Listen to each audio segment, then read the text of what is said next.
In January of 2021, when a newly inaugurated President Joe Biden announced his stimulus plan to help Americans cope with the COVID-19 pandemic, there was a prominent voice of dissent, Larry Summers, the former Treasury Secretary, who warned that too much federal spending would boost inflation.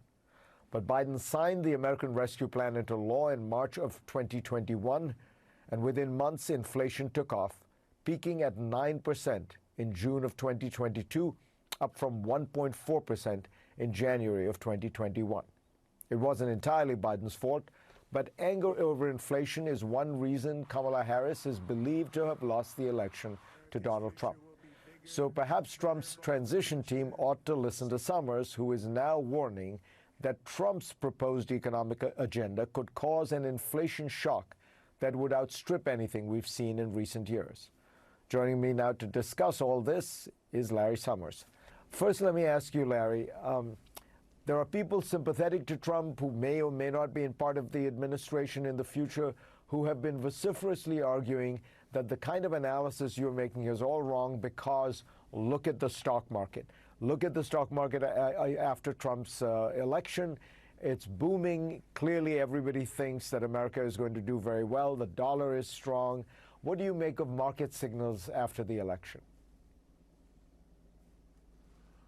Markets go up, markets go down.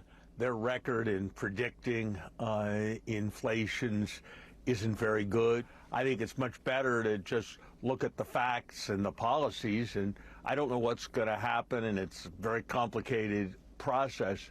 But if they were literally implemented, I have little doubt that the Trump program is a far larger stimulus to inflation than anything that President Biden enacted. So give us the outlines of why you think the Trump program is it could cause so much inflation. What are the key components that you worry about? Inflation, like anything else, Fareed, in economics, is determined by demand and supply. On the demand side, it's off to the races in the Trump program.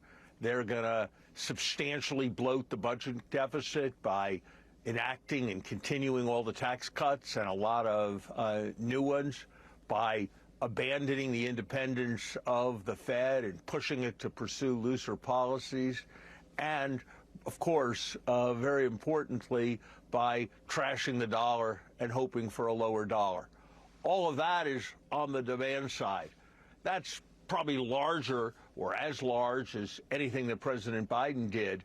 But what's really different about the Trump program is the supply shock that it administers to the American economy. Across the board, tariffs and massive tariffs on Chinese goods mean that everything we import, everything that competes with things that we import, everything that uses an input, an imported good, is going to be jacked up in prices. And these are tariffs not just going up a bit. These are far larger increases than President Trump imposed in the first term. The other important part of the Trump program is the crackdown and the contemplated deportation of substantial numbers of workers. The reason why inflation settled down to the extent that it has is that we went from a labor shortage economy to a labor balanced economy.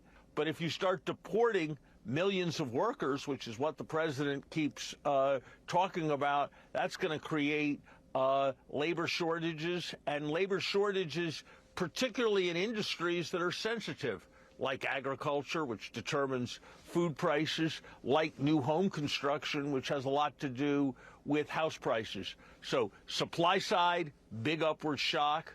Demand side, massive stimulus.